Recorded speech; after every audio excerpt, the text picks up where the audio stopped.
Dear student, तो inter commerce classes आप सभी छात्रों का हार्दिक स्वागत करता है। तो आज हम लोग क्लास 12 का जो एनपीओ चैप्टर है उसको हम लोग स्टडी करने वाले हैं। तो बेसिकली एनपीओ स्टैंड फॉर यानी नॉट फॉर प्रॉफिट ऑर्गेनाइजेशन। तो आज हम लोग बेसिकली इसका फंडामेंटल करते हैं। ऑर्गेनाइजेशन, तो बेसिकली ऑर्गेनाइजेशन टू टाइप्स का होता है। एक होता है प्रॉफिट मोटिव और दूसरा होता है हमारा जो सर्विस मोटिव है यानी एनपीओ जिसको हम लोग बोलते हैं। तो पहला इसका डिफिनीशन हम लोग जान लेते हैं। The organisation which are build for serve the society या public is called not for profit organisation, यानी उन सभी संस्थाओं को गैर लाभकारी संस्था कहा जाता है जिनका मुख्य उद्देश्य लाभ कमाना नहीं होता है। तो वैसे बहुत सारी संस्थाएं हैं जिनका लाभ कमाना उद्देश्य नहीं होता है। तो जैसे स्कूल, तो स्कूल जो है या कॉलेज, हॉस्पिटल, टेम्पल या क्लब, इन सभी संस्थाओं का उद्देश्य लाभ कमाना नहीं होता है। तो आज हम लोग जो डिस्कस कर रहे थे ऑर्गेनाइजेशन के बारे में, तो आज तो हमने जान लिया कि ऑर्गेनाइजेशन दो तरह का होता है और उसमें से हम लोग जो ट्रेडिंग वाला है उसको हमने 11th में अच्छे तरीके से कर लिया है और 12 में हम लोग को जो फर्स्ट चैप्टर है वो एनपीओ स्टडी करना है। तो इसका जो है अकाउंट्स मेंटेन करने के लिए 3 तरह का अकाउंट आपको बेसिकली मेंटेन करना होता है। तो फर्स्ट अकाउंट होता है रिसिप्ट एंड पेमेंट अकाउंट, ये जस्ट लाइक कैश बुक की तरह होता है। और दूसरा आपको बनाना होता है इनकम एक्सपेंडिचर अकाउंट, यह जो है प्रॉफिट एंड लॉस अकाउंट की तरह होता है। और तीसरा हम लोग को बनाना होता है बैलेंस शीट। तो बैलेंस शीट सेम है जैसे हम लोग 11th में बनाते थे वैसे ही बैलेंस शीट यहाँ पे अभी आपको बनाना पड़ेगा। तो अब हम लोग एनपीओ का अकाउंटिंग ट्रीटमेंट जो है सीखने वाले हैं। तो सबसे पहले हम लोग ये सीख लेते हैं कि इसमें कौन कौन से अकाउंट्स बनाए जाते हैं। तो पहला अकाउंट बनाया जाता है रिसिप्ट एंड पेमेंट अकाउंट। ये जो है बिल्कुल जैसे हम लोग कैश बुक बनाते थे क्लास 11th में, तो वैसे ही जो है यहाँ पर रिसिप्ट एंड पेमेंट अकाउंट बनाया जाएगा।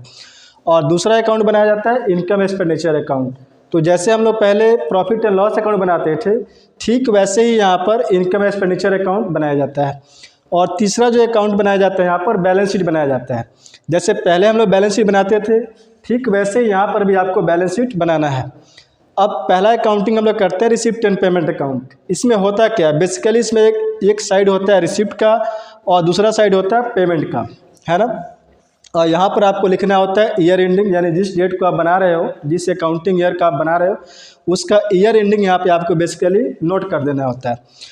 अब रिसिप्ट साइड में क्या होता है, यहाँ पर रिसिप्ट साइड में टू बैलेंस बीडी यहाँ पर यानी कैश और बैंक का जो ओपनिंग बैलेंस होता है वो आपको यहाँ पर राइट डाउन कर देना है और इसका टोटल यहाँ पे लिखना होता है। और जो भी रिसिप्ट होता है यानी एनपीओ के पास जो भी पैसा रिसिप्ट होता है उसको इस साइड यानी रिसिप्ट साइड में आपको रिकॉर्ड करना होता है। उसके बाद पेमेंट साइड में बेसिकली वो हम लोग रिकॉर्ड करते हैं जो एनपीओ ने एक्चुअल में पेमेंट किया है। यह अकाउंट जो है receipt and payment account basically जो है यह कैश बेसिस पे बनाया जाता है,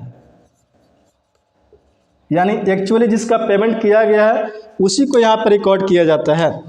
जैसे बाई रेंट, अगर रेंट का हमने पेमेंट किया है तो यहाँ पेमेंट साइड में आपको बेसिकली रिकॉर्ड कर देना है। सैलरी और फर्नीचर अगर हमने परचेज किया तो फर्नीचर का रिकॉर्डिंग करना है। स्टेशनरी का अगर हमने पेमेंट किया तो स्टेशनरी को यहाँ पर रिकॉर्ड कर देना है। और अकाउंटिंग ईयर के एंड में जो भी आपके पास कैश और बैंक का बैलेंस बचता है उसको यहाँ पर पेमेंट साइड में आपको लिख देना है। और ये जो है बिल्कुल कैश बुक की तरह बनाया जाता है। तो इनकम एक्सपेंडिचर अकाउंट के जस्ट पहले हमने अभी जस्ट सीखा था रिसिप्ट एंड पेमेंट अकाउंट।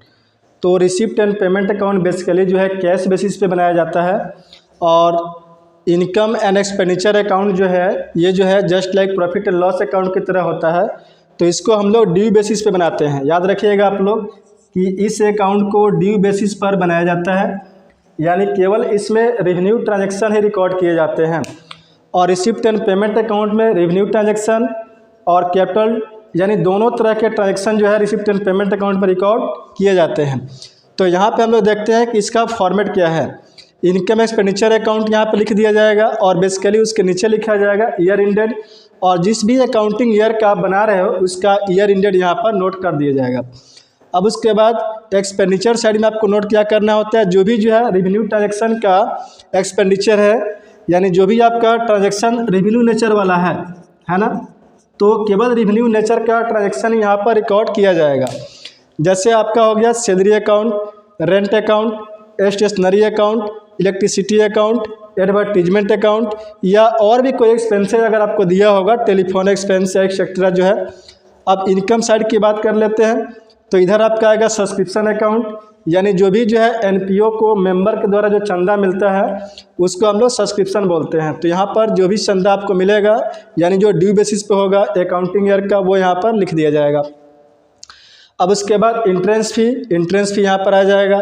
अब यहाँ पर एक कन्फ्यूजन ये है कि क्वेश्चन में कई बार बोल दिया जाता है कि इंट्रेंस फी को जो है 40% कैपिटलाइज करना है, तो यहाँ पर जो रिमेनिंग बैलेंस है वही रिकॉर्ड किया जाएगा।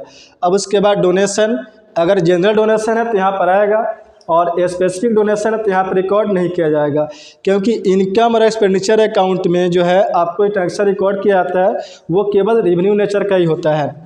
अब उसके बाद आएगा इंटरेस्ट रिसीवर इन्वेस्टमेंट, और कोई इनकम होगा तो यहाँ पे हम लोग इनकम साइड में इसको रिकॉर्ड कर देंगे।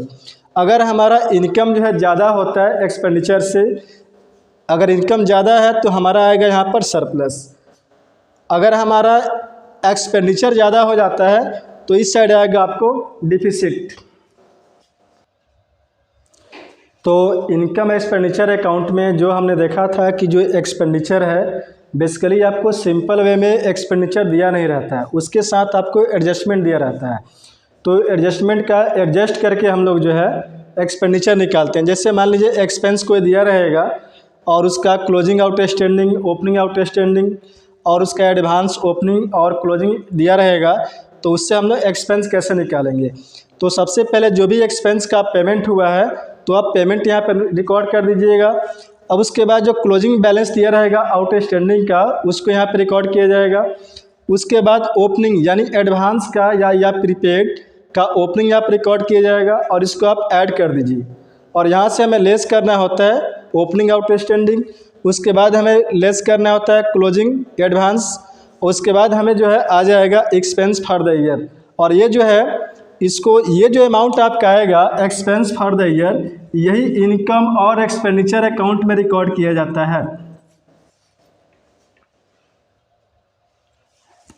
तो एक्सपेंडिचर साइड में एनपीओ के द्वारा कुछ स्टॉक मटेरियल यूज किया जाता है, तो उसको हम लोग निकालना होता है कि स्टॉक और मटेरियल जो है एनपीओ के द्वारा ड्यूरिंग द ईयर कितना कंज्यूम किया गया है। तो उसका फॉर्मेट देख लेते हैं हम लोग। ओपनिंग बैलेंस ऑफ स्टॉक या मटेरियल जो भी आपको दिया रहेगा उसका हम लोग ओपनिंग बैलेंस यहाँ पर रिकॉर्ड कर लेते हैं, और उसके साथ आपको ऐड करना होगा परचेजेज को ऐड कर लीजिए, और यहाँ से लेस करना होता है क्लोजिंग बैलेंस ऑफ स्टॉक। तो हमारा निकल जाएगा स्टॉक या मटेरियल कंज्यूम। कभी कभी क्वेश्चन में आपको जो है दिया रहता है कि क्रेडिटर का बैलेंस आपको दिया रहेगा, तो क्रेडिटर का बैलेंस जब दिया रहेगा तो उसके रिगार्डिंग जो है हम लोग एक उसका दूसरा फॉर्मेट है, उससे हम लोग निकाल लेंगे कि मटेरियल कंज्यूम कितना हुआ है। तो इनकम एक्सपेंडिचर अकाउंट में स्टॉक या मटेरियल कंज्यूम हमने अभी सीखा था, जब यहाँ पर केवल स्टॉक का ओपनिंग बैलेंस दिया हो, परचेज दिया हो, है ना, क्लोजिंग स्टॉक दिया हो, तो उसका फॉर्मेट अलग है, छोटा सा एक सिंपल सा फॉर्मेट था। अगर आपको जो है स्टॉक का ओपनिंग और क्लोजिंग दिया रहता है, एडवांस का ओपनिंग और क्लोजिंग दिया हो, क्रेडिटर का बैलेंस दिया रहेगा, अमाउंट पेड दिया हो, मटेरियल के लिए हमने कितना जो है पेमेंट किया है, तो उसका फॉर्मेट आप सिंपल ये बना लीजिएगा। सबसे पहले आपको लिखना होगा अमाउंट पेड फॉर मटेरियल या स्टॉक या जो भी आप मेडिसिन यूज करते हो उसके लिए हमने पेमेंट कितना किया है। तो पेमेंट जो भी हमने किया होगा उसको यहाँ पर रिकॉर्ड कर देंगे। उसके बाद आपको ऐड करना होता है ओपनिंग स्टॉक, यानी जो भी आपका मटेरियल कंज्यूम हुआ है, यूज हुआ है, उसका जो है ओपनिंग स्टॉक कितना था वो यहाँ पर रिकॉर्ड कर दीजिए। उस मटेरियल के रिगार्डिंग जो भी हमारा ओपनिंग एडवांस है उसको हमें यहाँ पर ऐड करना होगा, और मटेरियल के रिगार्डिंग जो भी हमारा क्रेडिटर का क्लोजिंग बैलेंस है उसको हम लोग ऐड कर देंगे, और ठीक इसका अपोजिट हम लोग क्या कर देंगे, लेस कर देंगे। जैसे यहाँ पे देखिए, यहाँ पे लिखा हुआ है ओपनिंग स्टॉक, तो यहाँ पे आपको लेस करना होगा क्लोजिंग स्टॉक। यहाँ पे देखिए लिखा है ओपनिंग एडवांस, यानी उस मटेरियल का अगर ओपनिंग एडवांस दिया हुआ है तो आपको यहाँ पर लेस करना होगा क्लोजिंग एडवांस। देखिए यहाँ पे लिखा हुआ है क्लोजिंग क्रेडिटर्स, तो ठीक इसका रिवर्ट यानी आप माइनस कर दीजिए ओपनिंग क्रेडिटर्स। इसके बाद जो यहाँ पर बैलेंस आएगा यही बैलेंस इनकम एक्सपेंडिचर अकाउंट के एक्सपेंडिचर साइड में रिकॉर्ड किया जाता है, और इसको हम लोग स्टॉक या मटेरियल कंज्यूम बोलते हैं। तो डियर स्टूडेंट, आज हमने बेसिकली एनपीओ का फंडामेंटल ये स्टडी किया है।